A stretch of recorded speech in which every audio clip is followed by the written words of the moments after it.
You have a powerful scent of death on you. It's quite lovely, really. I thought maybe we could talk.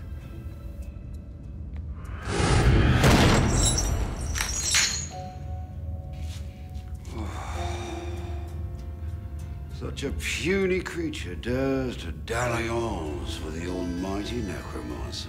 Well, here's the thing about that. You don't exist. I won't fall for your mind games. This isn't a game. Let me lay it out for you. You died.